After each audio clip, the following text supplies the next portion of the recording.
Hey everyone, it's Friday the 16th of December 2016 and you're listening to the Modelmaker's Treehouse Club. That was bollocks, let me try that again.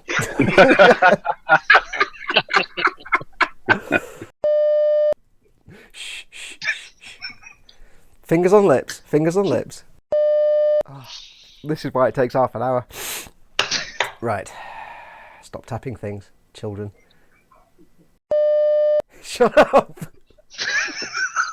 I can hear somebody snickering like Muttley in the background. I'll put mine on mute for now. Yeah. Hey everyone, it's all bollocks. Hey everyone, it's Friday the 16th of December 2016 and you're listening to the Modelmaker's Treehouse Club from modelmakingguru.com.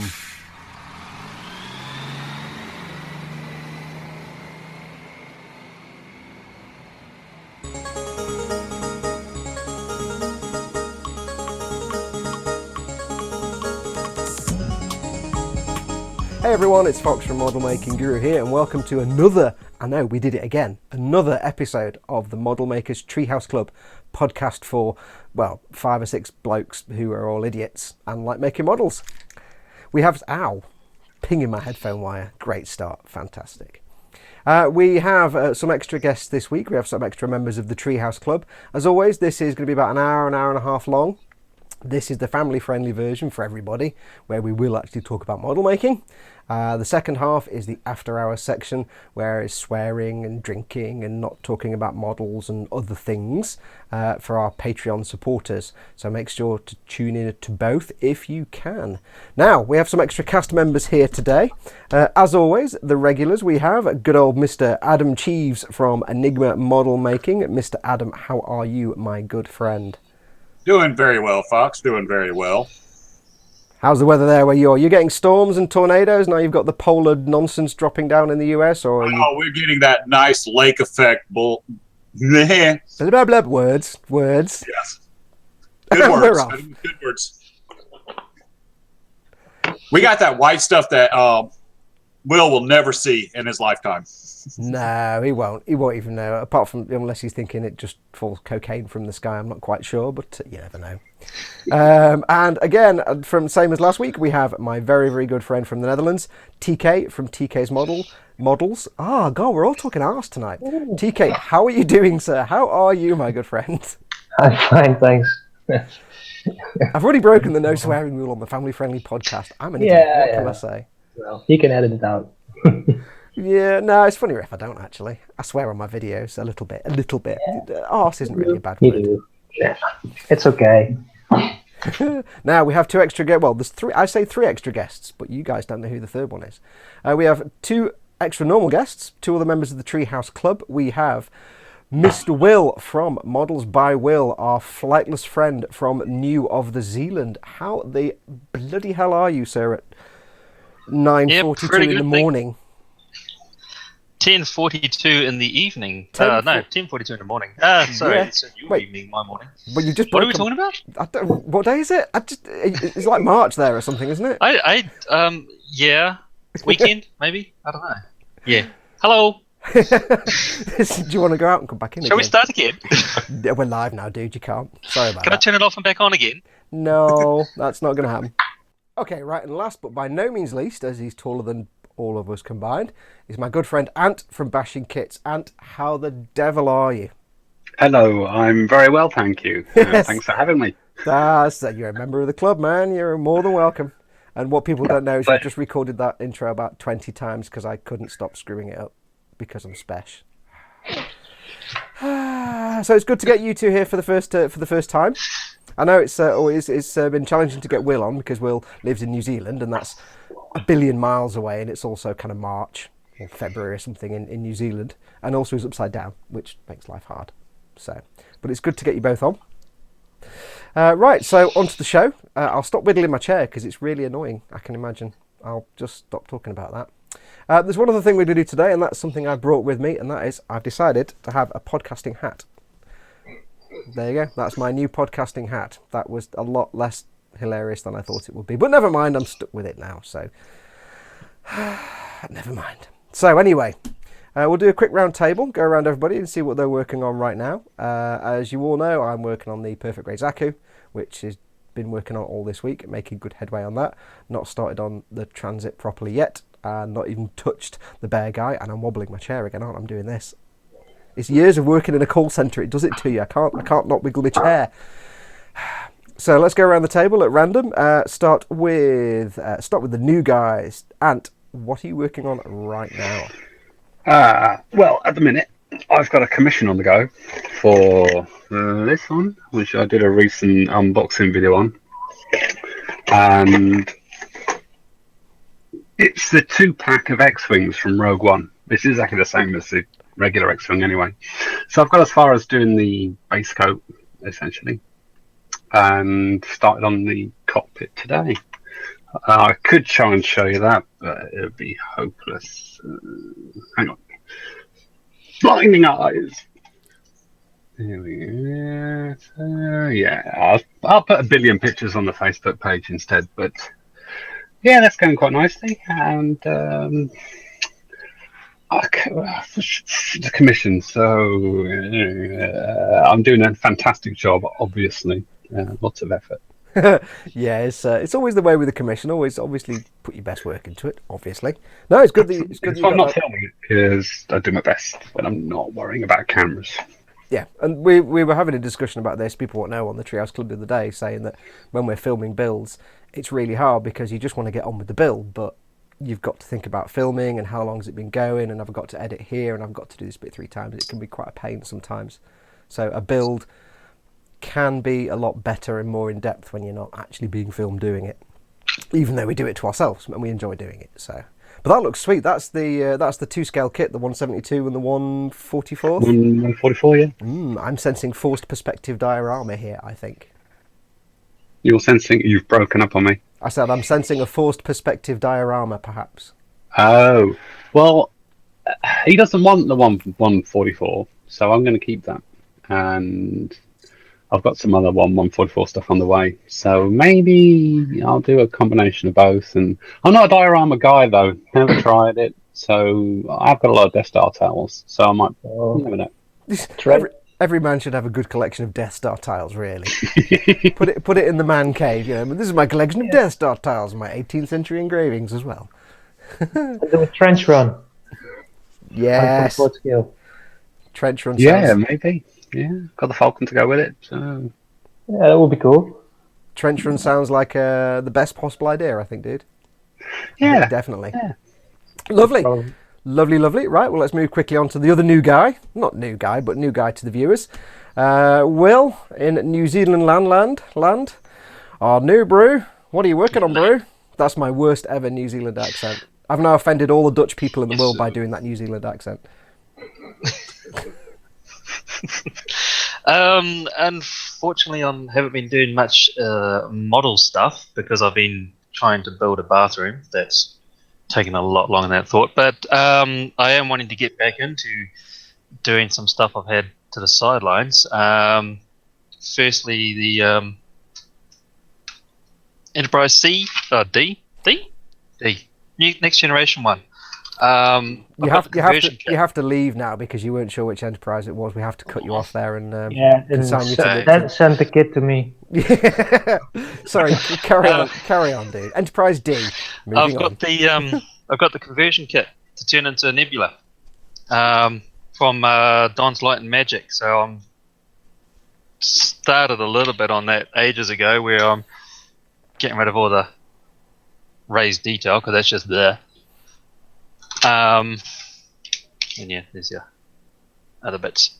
So a lot of work to do on that. I've sanded off all the raised detail on the top saucer section. I'll need to do the bottom saucer section, and then I've got to drill out all of the windows. Like there's a kabillion of them. Because I'm going to be lighting it, of course. Is that the? I don't know if I'm going to do sound effects on it. Oh, sorry. Is it the Revell or the AMT kit? Is it Revell that did that? AMT kit. AMT kit. It's AMT, yeah. Because it's actually not, from my memory, it's not a bad kit at all. It's actually a really nice, really nice kit. Yeah. But it's got the raised detail, which really is nice kit. Yeah. Yeah. That's really naff. I don't like the raised detail. I sanded off the LifePort covers as well because I don't like them, and I got decals for them anyway, so they're going to go back on. But yeah, it's just a lot of work involved in sanding and all that stuff and drilling out all the windows. I don't know if I'm going to do sound effects on it though. I may or may not do, but definitely going to be lit.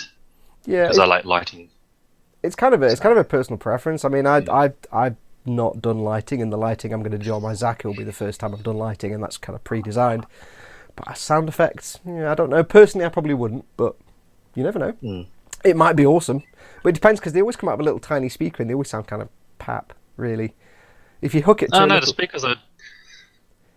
Yeah, the speakers I got for my Deep Space Nine, I got them out of old computer speakers, and they sound pretty good. So it's not a tiny little speaker; it's like a proper full-on speaker thing, and that sounded pretty good. But I don't know if I could be able to do that on the Nebula. Well, you could always build them into the base. You could always build them into the base. That'd be kind of cool. Yeah, well, that's the same thing I do with the Deep Space Nine. The speakers are going on the base because there's no room at all in the station for a speaker, of course, because it's like just a spoke. A wheel. It's just a stringy thing. Yeah. But yeah, I don't know if I like the sound effects, as you say, on the Nebula class, because I mean it's just like fire photons. Yeah, no, but a bit childish, really, for my taste. But yeah. But what are we if not man children? I'm swinging my chair again. What are we if not man? What are we if not man children? I've got that swinging thing going on as well. I can't help it. It's just like, how do you lock this thing in place so it doesn't swing? And rocking. Is it just a man thing? Is it just a man thing that we feel compelled to do this? To our dear viewers, I will try and stop doing this, but it's like I can't help it. It's just built in. Yeah. No, I know what you feel. I can't help it. It's like it moves. I have to move it if it moves. I like to do that on mine and pretend it's a much more expensive chair. It's not an expensive chair. Brilliant. Well, that looks fantastic. It's a long time since I built an Enterprise D. Yeah. I'm just working on the bathroom, like I say, so hopefully get back into it soon. I've got a couple of Gundam I want to get done as well, but yeah.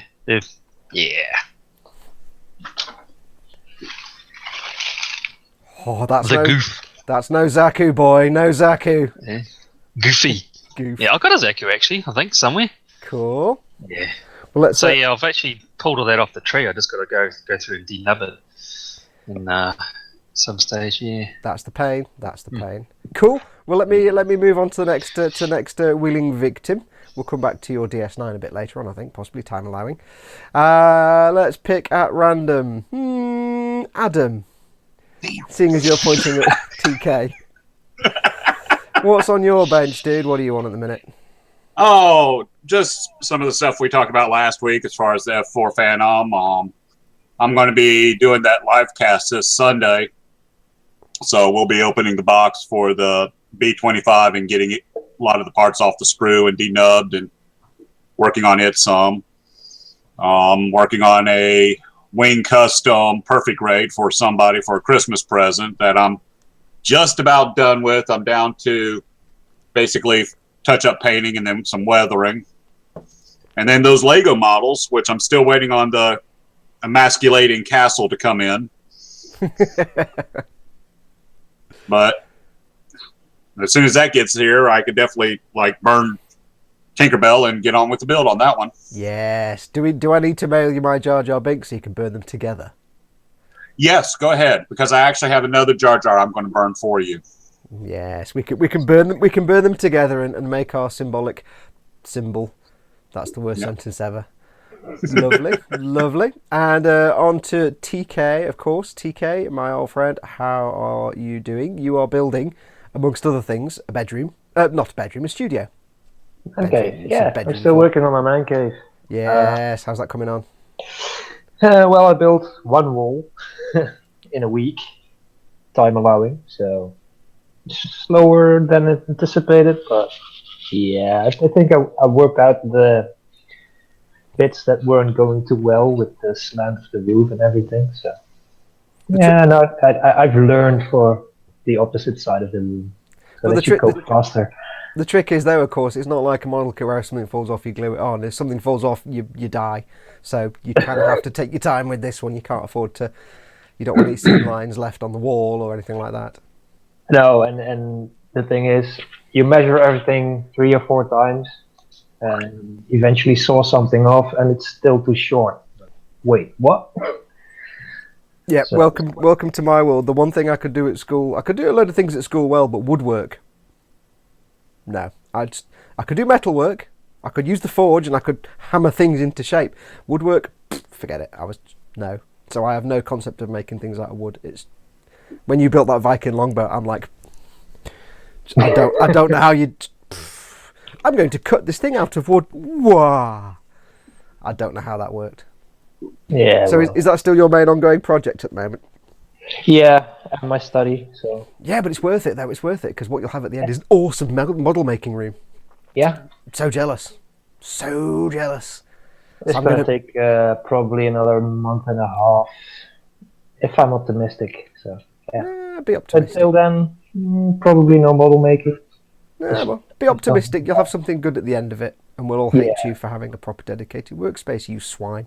Right, well, Get that's some more of those nice drawers, and the picture I shared. yeah. And don't forget the super secret, not a beer chiller. No, let's not talk about that. Yeah, that's not going in there.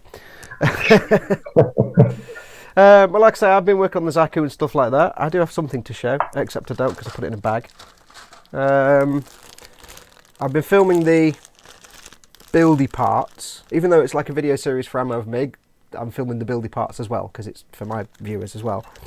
And when I filmed the last bit, I kind of filmed it and was just fudging it all left and right, didn't know what I was doing. So I'm kind of building the arm and leg in advance. So I built a leg. I've got a Zaku leg, which is quite cool. Hold that to the It's camera. freezing up again. Hang on. How's that? Is that better? We have a Yeah. Zaku leg with the bendy and the piston action. What's this? How cool is that? Nice. Only downside is, look at all that paint that's come off these bits at the back. Oh, Ooh. such a tight fit. I'm not too fussed because it's a nice straight line, so I can just, it'll look like a darker colour when it's just matte varnished. So that's what I've been doing. But let's move on. Important news, this hat is really itchy. It's kind of raffier and it's kind of itching my scalp, which is bizarre in a kind of slightly pleasant way. I don't understand. So we'll move on from that one quite quickly. We'll go to the news section. God, this is just talking more rubbish than last week, isn't it? On to the news. For the first time ever, we actually have some news. Hold the presses, We have some news, and I'm going to have to go over to our news desk, to Will on our news desk. And Will's thinking, what the hell? Because Will availed me of some knowledge that I didn't know, and I know everything, so I'm quite surprised. That apparently there's an update with Bandai and shipping outside Japan for Star Wars kits. Will, how is the traffic on the I-95? Over to the helicopter. Yes, we're backed up right down the I-9. Was that me or was that Ant? No, it was Because you. I think he had some news about it as well. Wait, was it you? Just said, Was it Ant or was it Will? Which of you I was think it? it might have been Ant. Was it both of you? I know what you're talking about though, but I think Ant knows more about it than I do. Where they're going to be selling the kits out of America. Was that you, Ant? Was that you? Yeah, I mentioned it in the video, the unboxing video. I don't know. Oh, yes, it was. Yes, it was. My memory is just goddamn terrible. Right, okay. So forget Will. We don't care about Will. Over to Ant on our traffic desk, who has more information about traffic than Will does. And Will lives underneath anyway, so. Well, yeah. It's not been officially confirmed apart from in the Bandai Facebook group. Some guys are in there saying we're taking pre-orders because Bluefin, who are like a distributor as far as I know, like Diamond Select, are able to sell them legally in the States, which is why we've been getting the vehicle kits with the English instructions. And it seems to be it's only the vehicle kits. The action figures, there's still an embargo on those and they've actually removed them from the sprues on the 172 kits, for example. And the action figure kits don't have English at all still. So yeah, good news. And you did raise an interesting point in your videos, talking about the action figures, that the rumor or the feeling seems to be that they've got the license to sell the vehicles, but not, like you say, the action figures, because they'd be competing with Hasbro and other toy and hot toys. So all the big ones. So you've suggested on your video that that's why we're getting these little weird silhouettes of standing figures. You still get the pilot figure sat in the cockpit. Yep, but you get the pilot little figure, silhouette. and you get droids. You see that? So you got his head, but where his body would be, it's just a head and shoulders basically. Whereas before we got the full figure to go inside the ship, as well as another one to go with the standing figure. So, but that then makes complete sense as to why we've been getting those very bizarre silhouettes. the silhouettes. Yeah. Now, it should be noted at the same time, we've also seen an increase in English language instructions for Gunpla as well. We started getting like the IBO kits coming out, and the RE100 kits have started having English as well as Japanese. So perhaps there's other moves afoot with. I mean, obviously they sell Gunpla everywhere, but there's obviously some kind of move from Bandai to start embracing the English instruction style as well, which is a good move because, I mean, not that their instructions are hard. It's not hard to follow them, but it's nice to get the English bit, especially the information where it has the history of the whatever it is you're making and stuff, which has traditionally been Japanese. Yeah, and option parts, knowing what the differences are, what you are actually, what your choices are. Yeah, it'd be nice not to have my browser permanently directed to that list of all the different symbols, so I know which one's which, because I can never remember the two little circles where you got the little circle and the big circle. I never know which is which. I have to look it up. So, and I'm a professional. But no, that sounds good because I've heard some similar things, but not in as much detail. In that they've basically Bluefin, like you say, have now got potentially a license to sell some of those kits in the US. It's the US and North America and Canada. Now, what I've not heard is any rumblings about Europe. Of course, we're still suffering under the reign of Revell and their brand of crap. But it would be nice to think that at some point down the line, perhaps Bandai might get permission to sell their stuff in Europe, and we don't have to get it from Japan, which would be nice. I was waiting for somebody to follow on with that, but never mind. Sorry, yes, it would be awesome to go to Hobbycraft and buy Bandai Star Wars kit. That would be great. Yeah, as you can see, this is a well-planned, oiled machine we're working with here. I've lost the script. we got a script. Script? Oh, I don't even... did we have a script? Damn, I must have eaten it. Sorry. No, the auto cue's not working on my screen, so it might be a technical issue or something with that, but yeah. I've got an auto cue, but it's talking about like the State of the Union address. I think I've got the wrong one. I don't know. It says something about my fellow Americans. My fellow Americans. I wish you all a Merry Christmas. God damn. I won't do that again. That was just terrible. I really should stop. In my mind, I do the best silly accents, but in reality, I'm just complete nonsense. So that's good news. That's good news. The fact that potentially Bandai getting their Star Wars stuff into the US. For us guys in Europe, it still kind of sucks. We still have to get it from the US, which is ridiculous shipping, or Japan, which is long shipping times. So it would be nice to get some European love. You can get Star Wars kits here in the UK and in Europe through traders who sell them, but it's kind of on the QT. You'll find those traders don't advertise the fact they sell them for various reasons they're not supposed to. So you can find them, but it can be a hassle sometimes. You're not guaranteed to get all the new releases.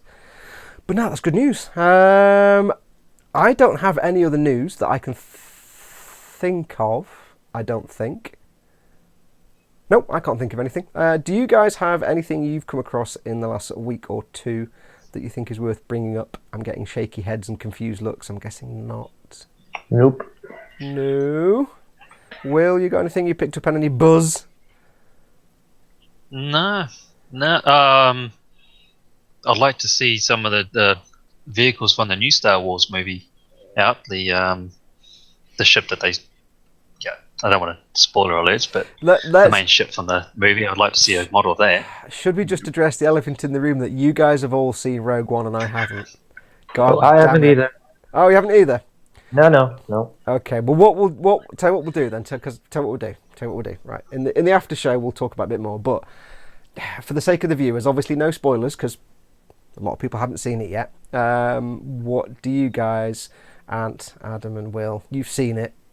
Thumbs up, thumbs down. Is it a good Star Wars film? Is it a bad Star Wars film? Is it George Lucas all over again, or is it actually good? It's certainly not George Lucas. There is a cohesive story and characters in there. No, it's good. Yeah. There's no Jar Jar Binks character in this one. No. So I wish you hadn't have said.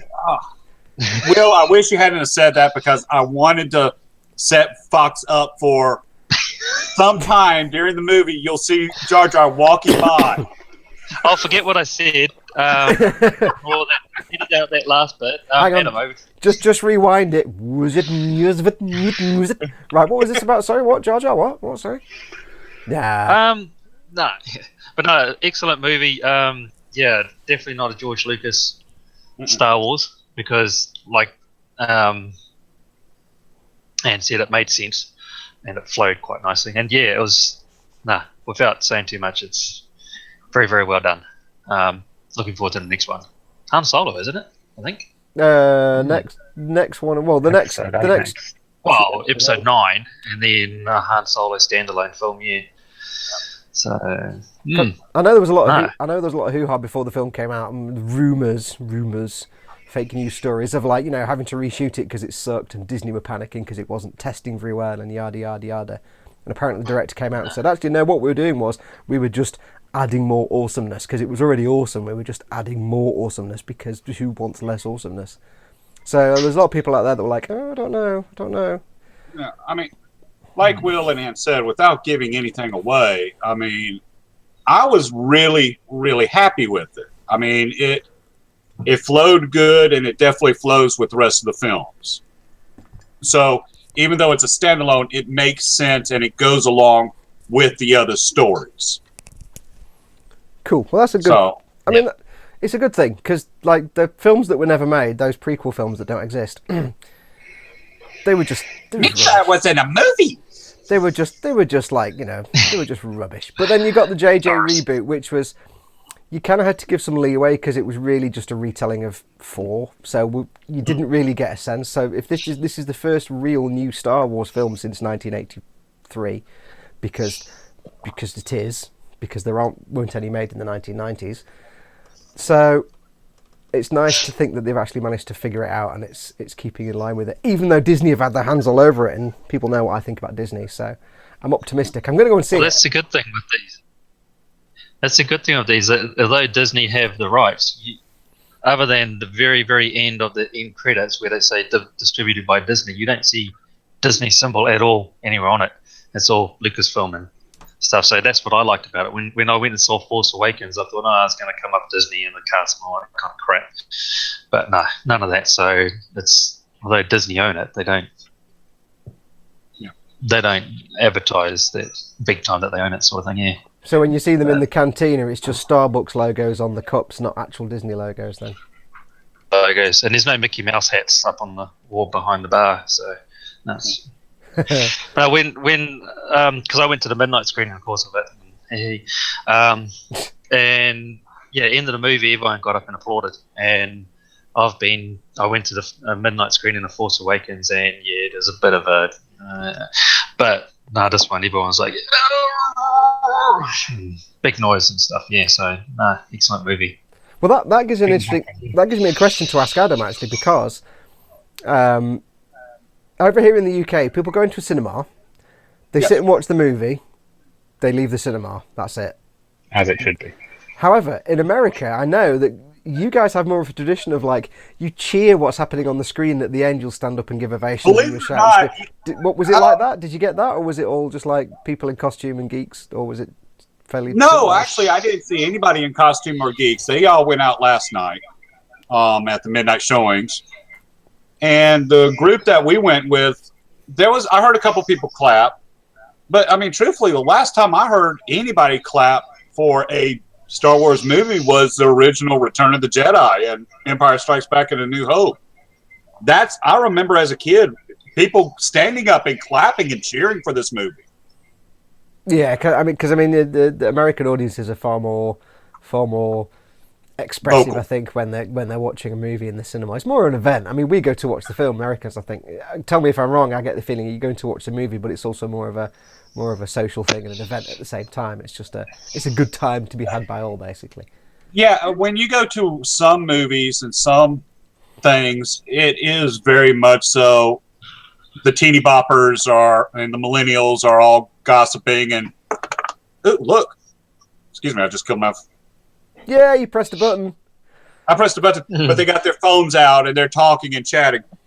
This one, actually, it was quiet. And everybody was very much so focused on the movie. Cool. So I can imagine there would be... Except for Katie's stomach rumbling. So basically, if there'd been a Disney executive there, they would have been a little bit nervous by the quiet audience, but it was a good quiet, not a bad quiet. Cool. Yeah, but see, the thing is when you start talking about... And I've seen this both with Star Trek and Star Wars. If you have an audience that is completely quiet and they're watching a movie, you've got them. They are in that movie 100%. It's when people are trying to explain things and talking that it's bad. Yeah, you've overcomplicated it, or nobody knows, or nobody cares, or everybody's on the phone, which is always a bad thing. Yeah. Brilliant. Well, thank you for no spoilers, guys. Thank you for no spoilers. Can I just add something to this little chat? Mm-hmm. Something that no TK and Adam's seen it, because I asked about it when I chatted to them the other day, but Ant probably hasn't seen this, and I don't think you've seen it in the flesh, Mr. Fox. Steady now. Hang on, I'll shut up. My lightsaber. Because, of course, I was one of those people that went to the movie in costume. Jedi, of course. With my custom-made lightsaber that I customized myself, and I love it. I don't know if it's going to pick up the sound. Should we try?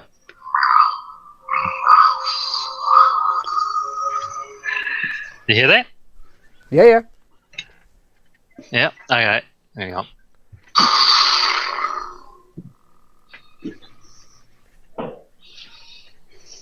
The camera washes it out a bit, but yeah, that's oh yeah, ow, that kind of hurt. Yeah, but it makes all the sound effects when you.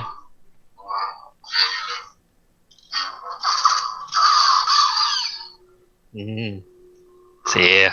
And is that completely custom built, or is it based on a kit, or I can't remember how you did it. I know you did etching on the stock, didn't you? So yeah, is it gonna show up?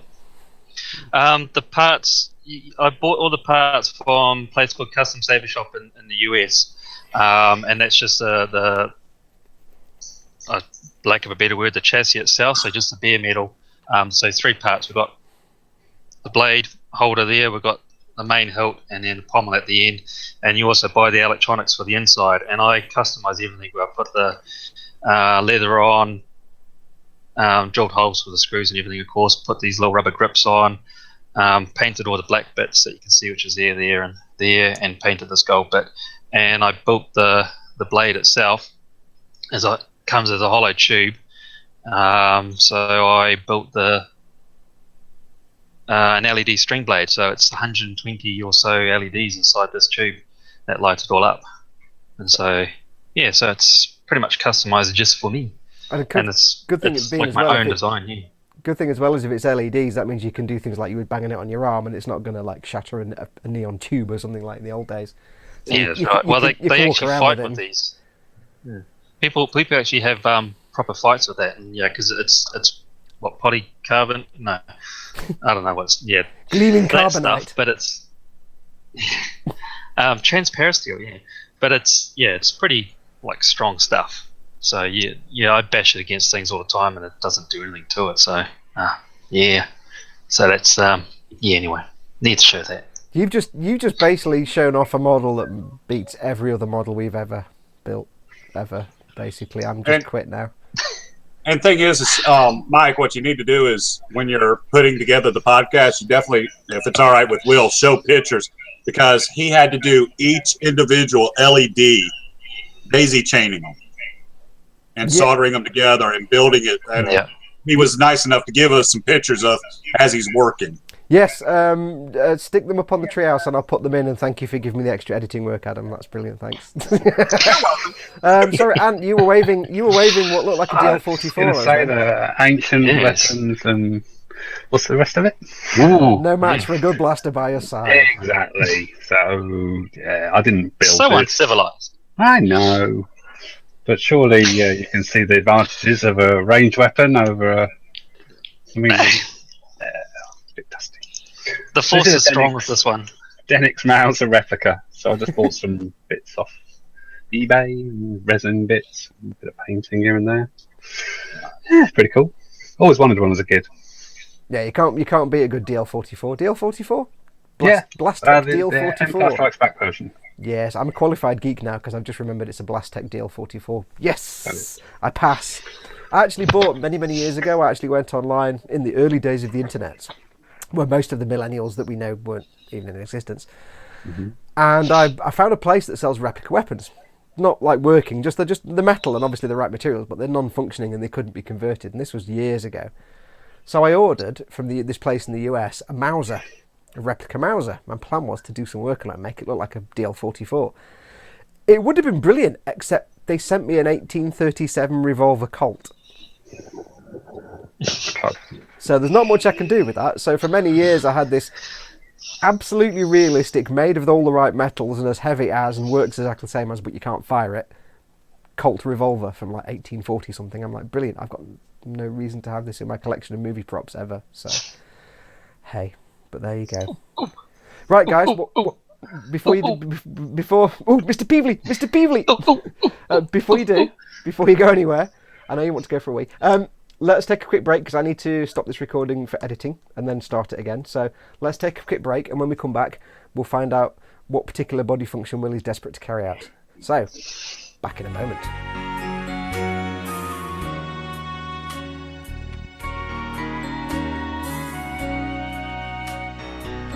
Right, and we are back. And as you noticed, there were no adverts there. That was because people needed to pee, and that was basically the break. And also, I need to keep the file size small. So anyway, welcome back. So, what have you missed? Well, we just had a load of conversations that we couldn't repeat on this podcast, so we won't repeat them. And I've got no idea where the hell we're up to, but I am seeing some sweet hats coming out. Tell us what you've got, guys. I think Adam's actually going to beat us all. Oh, I got an official London Fog fedora.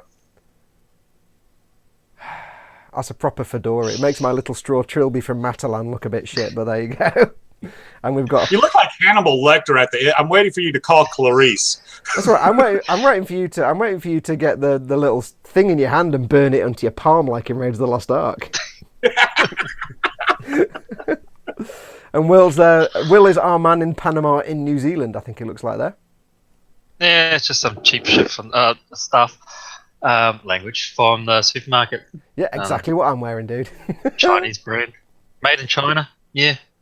My local Matalan cost me $10. My local Matalan sells these straw hats, and they always have like one or two every year, different ones, and they're always just either a little bit tiny too small or a little bit tiny too big. But you know what? I still buy them anyway because I'm an idiot. I've got a collection of hats. This is like one size fits all, and it's like too big for me. Yeah, one size fits all. That's not physically possible, but never mind. No. Right, where are we up to? I've got no idea. Before we go We're on talking movie props. Yeah, Yes. we were, but I think we got to the end of that. Now, I wanted to say something about movie props, though. Go on. You may speak now. Because also The Hobbit and what's the other one? Lord of the Rings was mentioned. Yeah, if anyone ever comes to New Zealand, you must go to Wellington, because that is where, for start, Mr. Peter Jackson lives. And it's also where Weta Workshop is, that do all the effects for Lord of the Rings and The Hobbit and all that stuff. And you can actually do a guided tour around the Weta Workshop, and it is well worth it.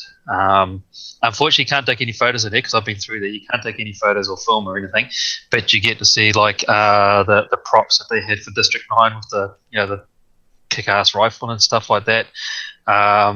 They got obviously Lord of the Rings stuff. They explain how they made their chainmail and all that kind of thing. And they also have a full-size vehicle from the Halo game. So I don't know what the vehicle's called. You guys probably know. I was about to say, if I ever go to Weta Workshop, I don't give a crap about Lord of the Rings and all that nonsense. All I want to see is the working warthog from Halo, because that's all I care about. Is that goddamn warthog. Yeah, that thing is awesome, and it is built tough. It can break through concrete walls. Apparently, it is like built to do what it's obviously meant to do. So, and it's awesome looking. Yeah, they've just got it sitting in their workshop, just pretty much doing nothing. You guys know who Sam Neill is? We know who Sam Neill is. Yeah, we all watched Jurassic Park. Yeah, okay, because. And I'm probably the one person in the UK that watched the film about Parkes Observatory. So, I've got two of his films in the bag anyway. The reason I say that is because when we went through, they got a full size replica of Sam Neill that they built for some movie where he was cryogenically frozen. I don't even know what the movie is, and they had that set in that. What do you call it? A warthog? Yeah. Yeah, they had him set in that, and then they told us a funny story that previously to that they had him just hanging from the ceiling, and this is like a full size, human size bust of him. It looks so realistic, it just looks like him. They had a group come through that included Sam Neill's son, and here was his father hanging from the ceiling. That'd be a little bit freaky, so yeah. But no, seriously, if anyone ever comes to New Zealand, you must go to Wellington. You must go to the Weta Workshop. It's quite an amazing place. The stuff that they do in there, and they also have a full-on armory. They can make proper weapons, proper swords. They can do with the cutty sharpie blade and everything. They can do all that stuff. So it's not just fake plastic stuff. It's full on, So no, worth it. It would probably be best if I never went anywhere near the armory where they make cutty, sharpy, pointy things. Because me and stabbity things, it's not a good combination. My friend Mike, by the way, who I'm going to give a shout out to now. Hi, dude. He moved to New Zealand. I just went I went all Australian then. He moved to New Zealand about a year ago. It was great. Crikey. Yeah, crikey. Give me a stabby. He moved to New Zealand about 6 to 8 months ago, I think. I can't tell you where he is because I can't remember, and he's just moved. But if I ever, my hat's gone all wonky. If I ever get round to going to visit him, then obviously I'm going to go to Weta and trying to straighten my hat on camera when I'm facing the other way around. It's really weird. I shall give Weta a visit. I don't know where that story was going. Let's just move on. Oh God, one day I'll plan this and you'll all be in shock. Right, we shall move on to questions. We're on about 45 minutes or something, so we'll move on to audience questions from our followers. And there's one I want to ask first. And I've got to find it, so give me a second while I wrestle the iPad from its charger. It relates to lighting. And there's a good reason I want to ask that. So, talk amongst yourselves.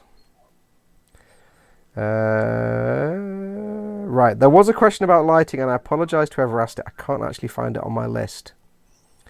But it was something along the lines of, here we go, from Aaron Ford, wiring LED lights into model kits for thrusters and the like. Now, like I said, never done lighting, don't really want to.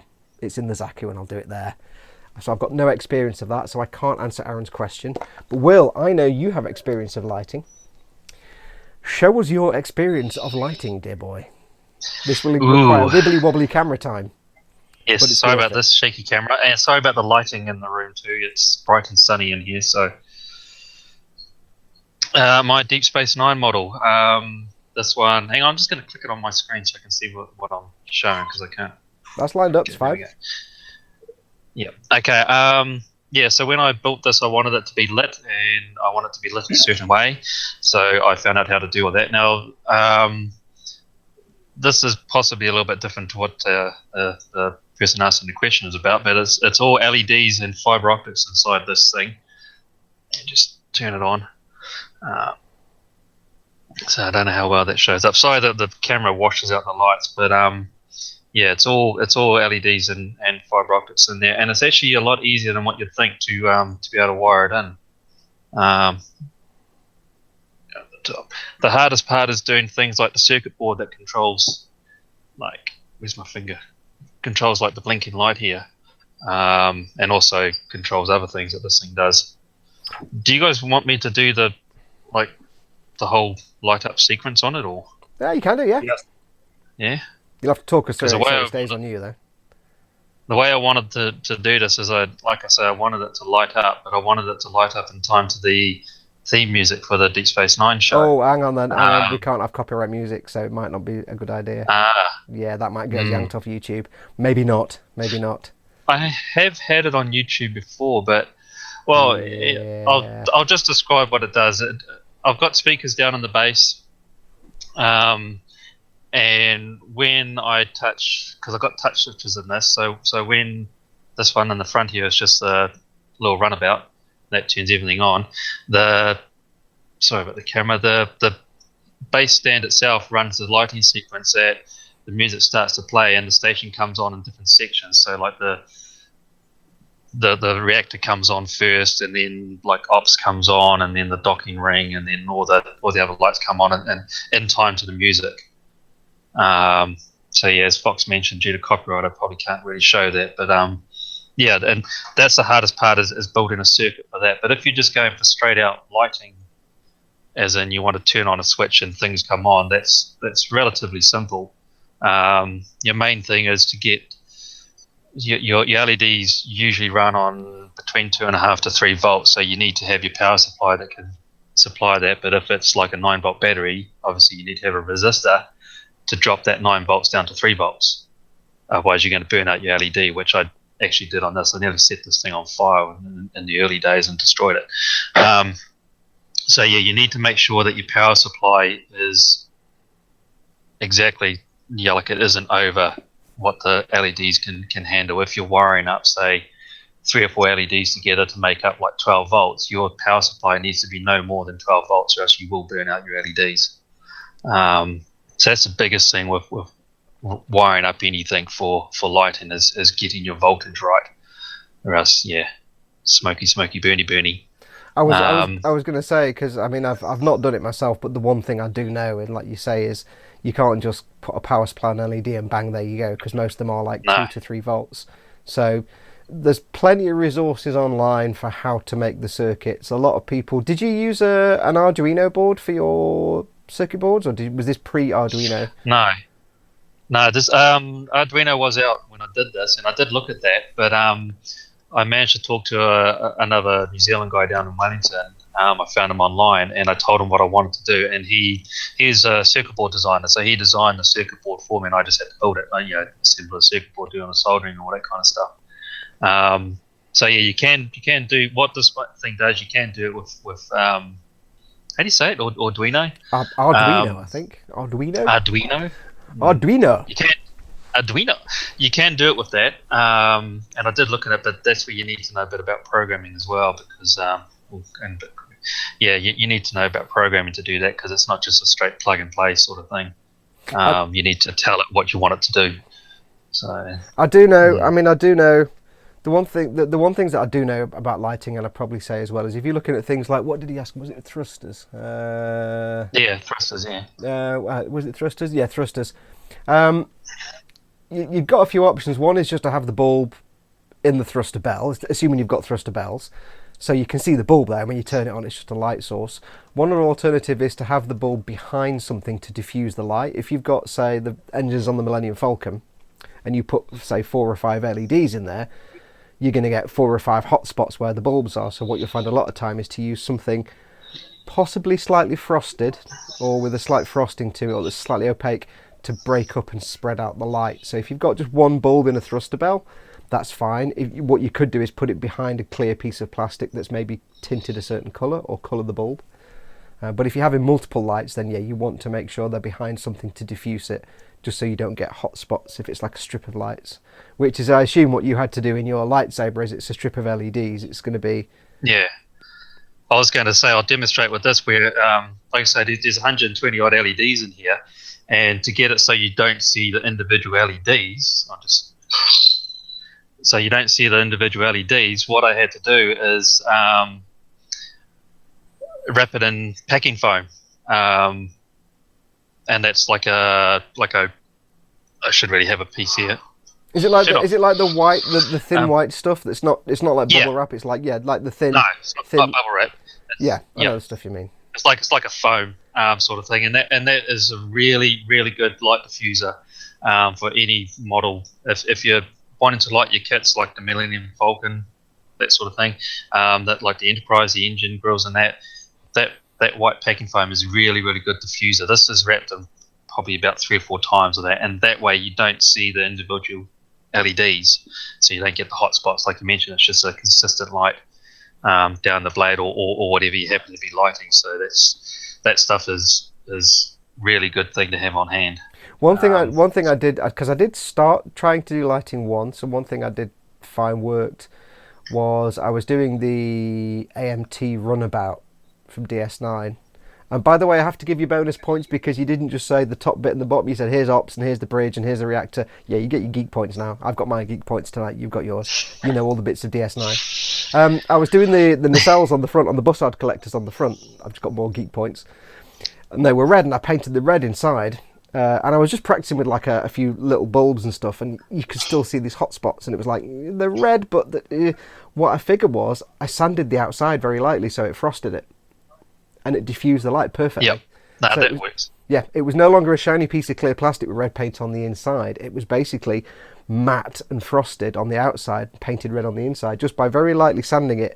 So there were no sanding marks, just using like a medium or a light sand, just in circular motions, just frosted it completely in that diffuse light. So that's another option, but practice on a spare clear part first before you knacker the real thing. Obs. Yeah, or even spraying a matte coat over it works really well as well, because that obviously takes away the shine of the clear plastic, and it helps to diffuse light as well. I use that on, what did I use it on? I don't know, I used it on something. What else have I lit up? Anyway, a matte coat will do the same thing as a light sanding. Yeah, and that's the one time you actually want to put a matte coat on a clear part, basically. Yeah. Are we actually giving real advice you in our definitely podcast? need to diffuse the light. Are we actually doing real advice? This is the first time. Weird. I know. This doesn't seem right. We're not giving people really bad advice, which seems kind of careless. Brilliant. Well, I think that's that one answered. Just one other thing to mention. You mentioned the facade collectors. You painted them red, and then you lit them up from the inside. The other thing you can do is if you want it to look at, because obviously when you turn those lights off, the facade collector is still red. If you want it to look like it's powered down, so it's not coloured, you can just use coloured LEDs. So use a red LED or blue LED, and you have the plastic itself just as a clear opaque plastic. So when you power down, it looks like there's no, it's not coloured, it's not red. It's back to being like a white sort of colour. That's another option you can do as well. So. Good call. Or you can of course, if you're using the clear paints, you can paint the LED because they don't get hot. Yeah. So that's the one advantage. That's right. Some old ones I think do, but modern LEDs don't get hot. I've got an LED light here. You can see it behind me there. Those three lights, they're LEDs. Before I had LEDs in there, they were bulbs, and that was like 1,000,000 degrees. And if I touched it, I'd take all my fingers off. That thing's been on all day, and I go and touch that bulb now, and it's just warm. It's not hot. So that's the advantage. Yep. Brilliant. Well, good point, that last one. I hadn't thought of that. Good idea. But then the question, of course, is what do you do about the grills on the side? Because they're supposed to be blue glowy when they're on and gold or copper when they're off. That's what I would do is basically paint them, keep them clear and paint them blue inside, and then do gold or copper on the raised bits. You can. I've seen people where they dry brush the raised parts and dry brush it copper. Yeah, but keep the rest of it blue or clear with. Yeah, I've also seen people go to the trouble of masking off inside in the recesses, but I mean that's a lot of work involved there. That's Japanese level model making. We will never attain that level of model making. But paint the inside a clear blue, whatever color you want to do, and then dry brush the raised details as well. I myself, I don't like that because I can never get a consistent color when I'm spraying clears. So I tend to use colored LEDs instead. That's definitely the way you go about it. Yeah. Cool beans. Right, brilliant. Well, let's go on to the next one then. Thank you for that, Will. Right, we'll just do a couple of these because I don't even know what time we're on now. How long have we been recording? I don't know. Let me have a look. Hang on. People will see this on my screen now. Wait, hang on.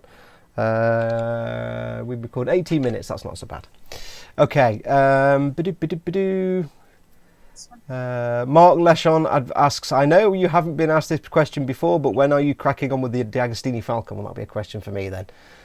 When I've got my garage converted into a workshop, which will cost me about 20 grand, so it's never. Moving on.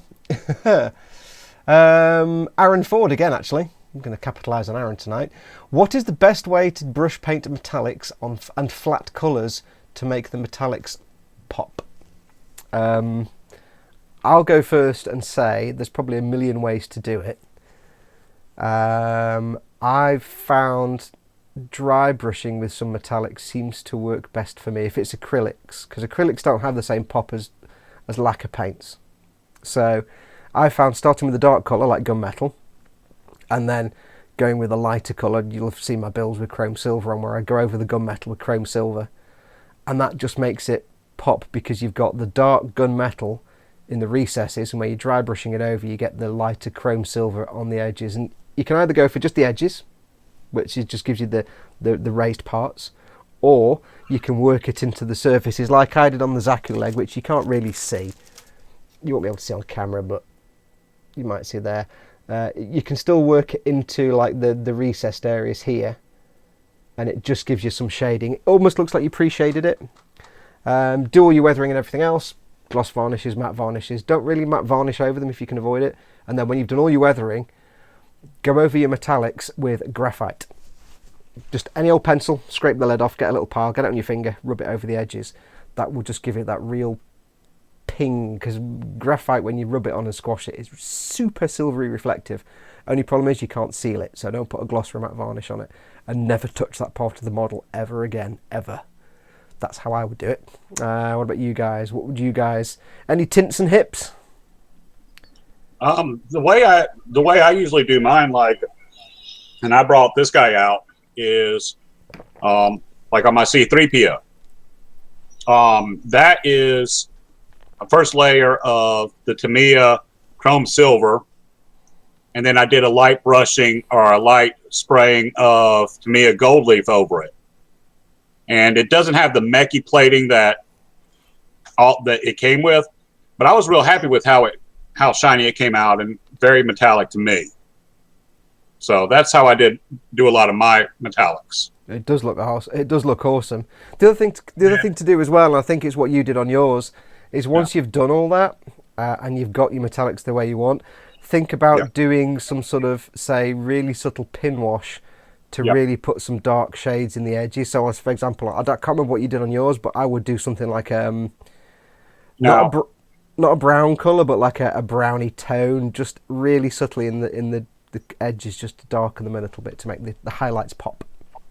Now, as far as like R2, the way I did the blue metal, again, I went over it with the silver chrome, and then I used Tamiya clear blue to give it a candy coat. So that's how I got that metallic blue on this guy. Yep. Which the light doesn't show it as good, but that's the other thing as well. It depends on the colour you're trying to do. If you're trying to do like a metallic metal colour, then that's one thing. If you're trying to do like a metallic colour like red or green or blue, then that's when you want to be using your clear colours. Like Adam said, take a silver colour or something similar, like chrome silver or silver or whatever you're using. Make sure it's a nice shiny not reflective, but a nice shiny metallic colour like silver, chrome silver, and spray your clear colour over the top. I've just been doing some, and these won't come out on camera at all, I've been doing the actuators on my Zaku, and this won't come out, but these are basically painted in matte black primer, UMP primer. Then they were painted over with ammo silver, airbrushed on, and then airbrushed with the ammo crystal red.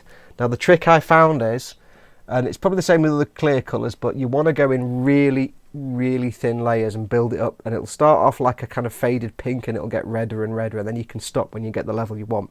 If you're looking to get like a colour, a metallic colour, like a candy colour or metallic colour. To me, those are almost like if you're wanting to do an anodized aluminum look, instead of actually having anodized aluminum where it's red or blue or whatever. To me, going with the candy coats is a real good way to add some pop to your model and still have a little bit of that metallic look. That's exactly the phrase I was looking for, but I couldn't think if it was anodized aluminium. It's that aluminium. Aluminum. As we call aluminium. You know what gets me is, apparently, and I read this, that apparently aluminum is what it was supposed to have been called originally, but we changed it to aluminium so it fit in with the periodic table. So it was originally aluminum. So you got that one right.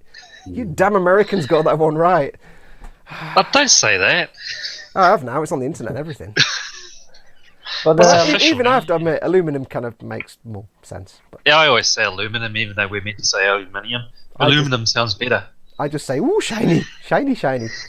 What about the rest of you? Any of you guys got any other tips or tricks you've used to get your metallic I got one. property? Go on, go for it. if you want really, really shiny metal color, you should use a really shiny black primer. as a base coat. Yes. So the shinier the base coat, the shinier the top layers will get. Yep, I meant to. That's a good point. When I did my Zaku part, it was UMP's black primer, which is matte because I didn't have any gloss black. If you use Alclad paints, now Alclads and things like that are going to give you super reflective chromes. Don't get me wrong, they're absolutely fantastic. Excuse me, burping. Hello. Downsides are they're horribly toxic.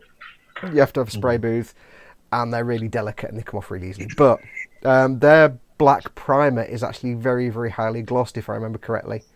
Alclad's primer base coat for the metallics is super glossy black. It's a enamel primer base coat, So it's really, I've got some in my room. It's I haven't used it yet actually, but it is super shiny.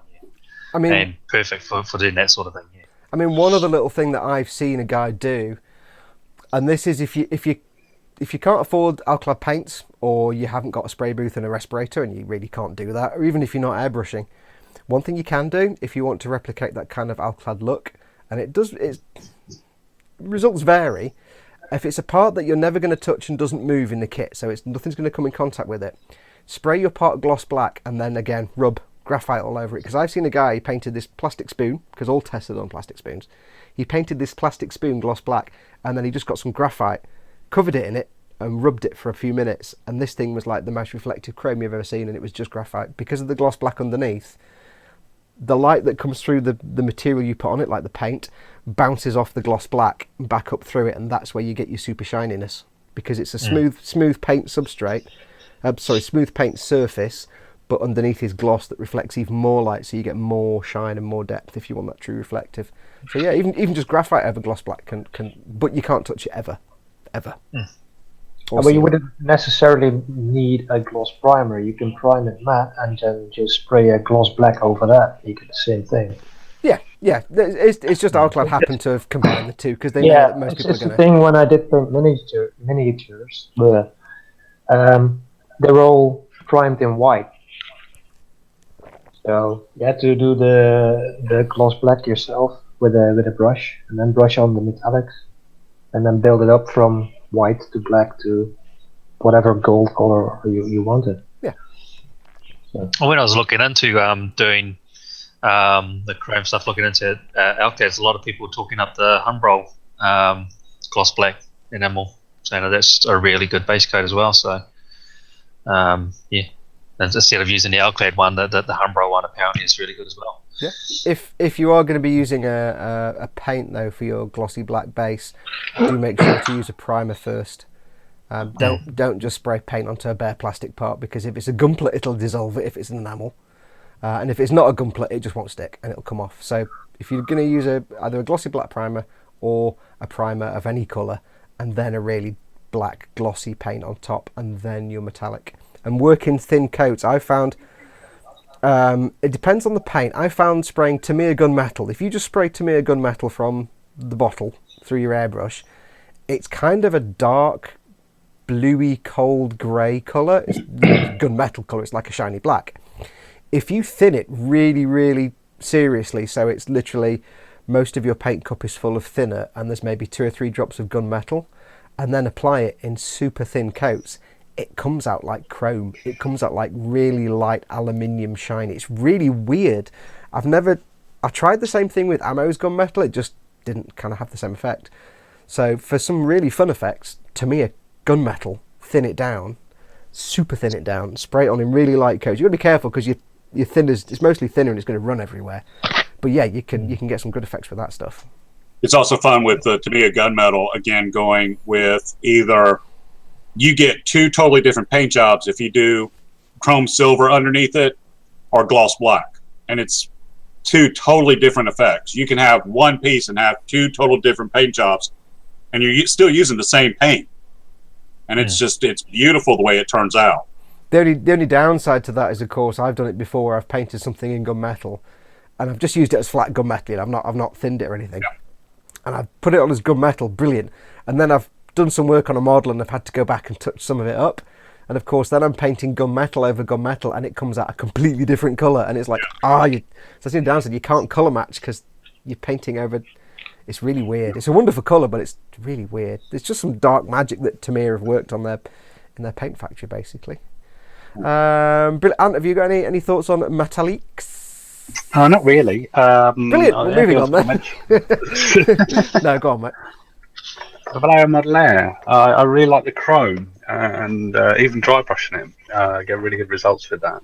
The aluminium, which I picked up recently as well, really good finishes and it's surprising as well. But straight out of the bowl, didn't need to thin them at all, and it's an usual technique. And yeah, good as gold. I mean, I must admit. Has anyone used the Vallejo? Oh, The what? Vallejo metallics. Has anyone do. used them? I was just saying, what did I say? What, is that the extreme? No, it's OK Vallejo. Interactive, isn't it? No.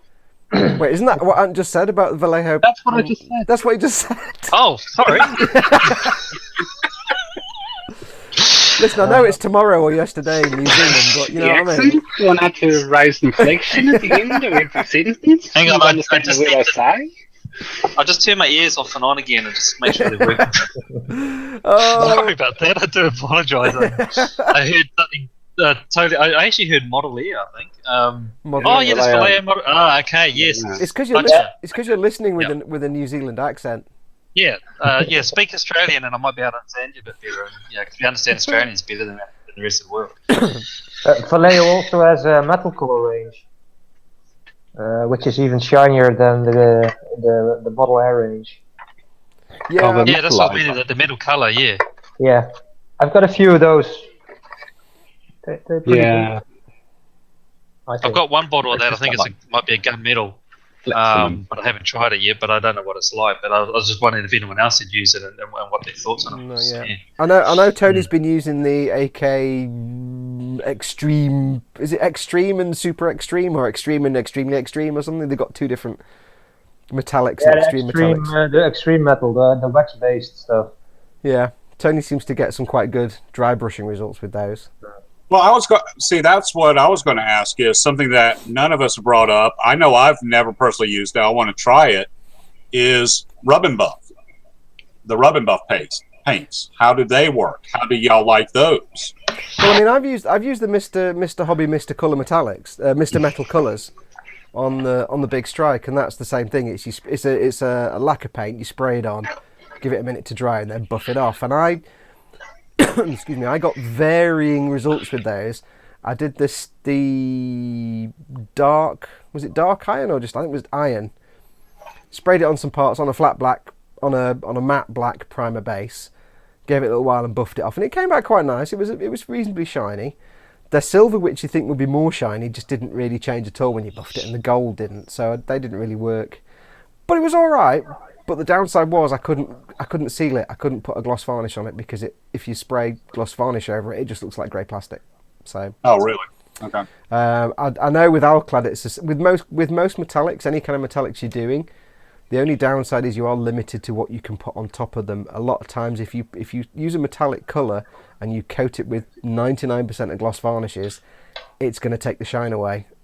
And that's why AK Interactive came out with their stupidly named Gauzy, which apparently is a gloss varnish specifically for metallics. And I watched Phil Flory do a demo, and he basically had a fighter plane painted in some metallics. They may have been Alclads, I can't remember. And he sprayed this Gauzy over the top, and normally where you'd spray gloss varnish and it'd just kind of dull it down and look like boring metal, it kept the shine. It kept that metallic twinge.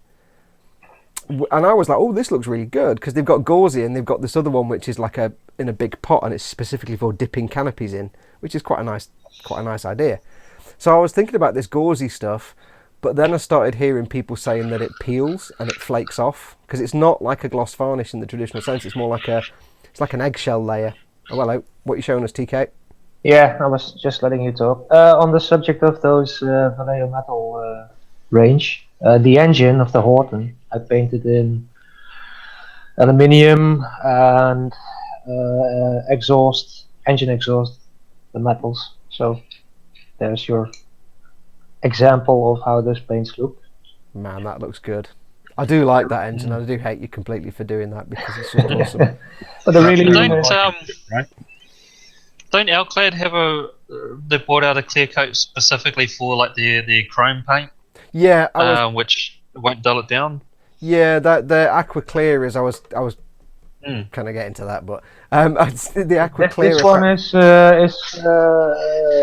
covered in the Vallejo metal gloss varnish, so it doesn't really dull it down, just a bit. So, Okay, so they do one as well. So you, yeah, so you got the Vallejo blah blah blah. I'll do that again. Vallejo gloss something or other shenanigans. AK's gauzy, which may or may not turn horrible after a few weeks. I don't know. I've not used it, and I don't really want to risk using it if that's the case. And you've got Alclad's Aqua Gloss, which is supposed to be really, really good and super tough, but again, it's a lacquer, and the last thing I want to be doing in this tiny little room is spraying lacquers. I did the Mr. Metal to try it out, but it's not something I want to particularly repeat because of the fumes, the toxic, and the people in the house. So one issue is the covering. The one thing I did notice was that Mr. Metal stuff, I left it for about 3 weeks, and I couldn't seal it, and I thought it's a lacquer paint. I should be able to paint stuff over a lacquer paint with no problems, but I had anticipated that when I did anything with it, it would just come away and come off because I hadn't protected it. It was fine. I did thinners on it. I did Citadel, whatever they call them, not their washes. I tried an enamel weathering wash on it, and that didn't strip it off. So it did seem fairly hardy after a couple of weeks. I could put stuff on top of it without any problems. It didn't dull it down. It didn't take the paint off, but I still couldn't protect it. So moving parts on a Gunpla, interesting. I would say if you're using a metallic colour like that and you can't see it, like a rub and buff, because I know rub and buff is very similar, just make sure you don't have to handle that part again. But I haven't tried rub and buff, just to really, after a long time, get back to Adam's point. No, I haven't tried it. Tell me about it. This is rub and buff. That's Robin Buff. So this, excuse me. This is from the 12-inch figure range. So it looks like crap when you first get it. Yeah, they paint the body black for some reason. So I tried the rub and buff, pewter colour, and it's a pain because it's like a cream. So you have to get the cream into all the fingers and the face, and it comes out pretty good, especially on the face. But it's all right. But now I wish I'd done it in the metallizer paints. I did the 2 first order TIE fighters with that, and they've been fine. I mean, because of what they are, there's no moving parts. Once they're done, they're just done, and they're all separate parts as well, so there's no overlap. And they've come out really well. Yeah, because you used the Mr. Metal colours on your TIE Fighters, didn't you? 2 Bandai first order ties. Yeah, because I'd heard about them. Tony did a little video for all of us lot demonstrating them, and I was like, no, I really am interested. Then you did them on your TIE Fighters. I'm like, dude, I'm buying these. That's it. I'm buying these. And like you say, in your case, your TIE Fighters don't have any moving parts, so they're absolutely brilliant. I think for Gunpla, I might not use them again because it just becomes a nightmare of I've got some parts need to be matte and some parts need to be gloss, and it becomes a herding cat scenario if I can't put these bits together. It was a nightmare. I think I'll still use them for certain things, but I don't think I'll use them on Gunpla again. And I know I started a video of I can see it here, the 1/60th scale Freedom Gundam. I was going to do all the armour in those colours to get like a shining metallic Gundam, and now I'm thinking it's probably the worst idea ever. So I started that video series, and now I can't do anything with it, so I don't know what I'm going to do with that. But hopefully there were some good tips there for you, Aaron. We've spent all night answering all your questions. Brilliant. You obviously are. There were other questions, so apologies if you didn't get answered your question. We've got loads of them on the little list here now, so we'll keep them for future podcasts. I think what we're going to do is via that rather sharp handbrake turn, is wrap this one up and put it in the can because we've been going for over an hour. Is there anything else you guys want to quickly bring up before we all bugger off, have a wee, and do the After Hours podcast? No, I'm good. No. Cool. Well, in that case, it just remains for me to say thank you so much for watching. As always, it's our second ever podcast. We're still totally disorganised and totally chaotic and just talking rubbish, but we're getting there. We're getting there slowly, so thank you for sticking with us. Do stay tuned if you're a Patreon subscriber. The second part of this podcast will be up on Patreon shortly. And I need to tell you this before we go. If you're a Patreon subscriber, we are having a giveaway. We're having a wonderful giveaway to Patreon subscribers. If you would like to win this is the Graze, put it out of the way, Graze Standard Commander Type. It's the 1/100th Iron-Blooded Orphans kit. This was kindly given to me by the guys at Japan Cool when I paid them for it. So it's mine. I'm giving it away. If you want to win this, then you need to watch the After Hours section of the podcast. You'll need to be a Patreon subscriber. So if you're not one, pop along to patreon.com/modelmakingguru. Pledge your support. Be a wonderful person, and you can be in with a chance of winning this. And we'll explain how you can win this in the After Hours section of this podcast. So make sure to go along to Patreon and get your name down. It just remains for me to, again, say thank you for watching. To thank our guests. Ant, thank you so much for coming on this one. No problem at all. Thanks for having me. No problem at all. It's been an absolute pleasure. We'll get you on more, don't worry. These are all the members of the Treehouse Club. We're all missing now is Tony, I think, isn't it? Tony and Brandon, obviously. And Busby. We'll try and get Busby. Busby, you haven't met yet. He's a kind of our... I keep calling him a token noob, but he's not really a token noob. But he's not the most model maker of us. But we need to get him on here because he's a stout bloke. He's a good bloke. So, Adam, thank you so much for... Sorry, I never said Ant from Bashing Kits. Thank you very much. I didn't get the plug in there for your channel. You got it right, though. You'll know the thread with us lot is we all have our own YouTube channels. So obviously go to Bashing Kits on YouTube. Check out Ant's stuff. He gets one of many Bob Ross awards for this year for having cool and relaxing voice on camera. I don't do that. I would be cool and relaxing, but I don't shut up. So go along to YouTube, Bashing Kits. He hasn't got his little nameplate on, which is why I'm having to explain to you. So Bashing Kits, YouTube, Bashing Kits. Adam from Enigma Model Making, thank you for coming along, sir. It's been an absolute pleasure. Always. Was that then? Always? Oh my God, you went all southern there. Jar Jar Binks back again. I do declare. Boy, you do not want me to go start going southern on you. Oh, get me on the streetcar. It's not my counter. I have to get the manager. I'll stop now. TK, thank you so much for coming on. As always, an absolute pleasure, sir, from TK's Models. Again, on the YouTubes. Go along, check it out. Yeah, thank you for having me.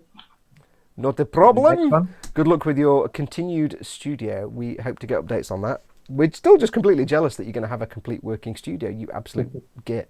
I hate you. Well, you have a garage. Go do the same thing. Yeah, I've got no DIY skills, and I have to pay a little man to come and do it, and we'd want lots of money, and I don't have lots of money. So. Plus, spiders, man. Outbuildings, not good. We still need a bonfire, though, so that would get rid of That's true. Yeah. Now I'm thinking about spiders. Brilliant. Nice one, Fox. And last of all, Will from Models by Will. Again, on YouTube, Models by Will. You can see the thread here. You can see the basic thread here. Will, thank you so much for coming on. You're more than welcome. Thanks for having me. Pleasure to be here at last. So. Yeah. I hope I was able to help some people, but yeah. No, it's been really good, actually. You've given some really good advice. You're the only one of us that can really give advice on lighting. So, hey, you're our go-to man for anything electronic, because if I advise people, they'd be electrocuting themselves and bursting into flames. So, but yeah, well, if anyone does follow my advice and burst into flames, I did not say anything. It wasn't me. Someone else said that. So, well, yeah. We have a standard disclaimer, of course. If you should explode while building something following Will's advice, please send your complaints to helgan35@geocities.com. It's all right. We always just send complaints Tony's way. He's not really geocities.com, but yeah, we appreciate you coming on, because it's early in the morning for you there in Upside Down Land in the middle of summer. God damn it, you've got summer and everything. So you've got the whole rest of the day ahead of you. Go and enjoy the rest of your day. Yep. Mm-hmm. And that about does it. So again, I'm Fox from Model Making Guru. Stay tuned for the next one. We'll do more of these. At some point, we'll do another one. But until then, thank you so much for watching. Take care of yourselves. Go watch the After Hours. And adios, amibas.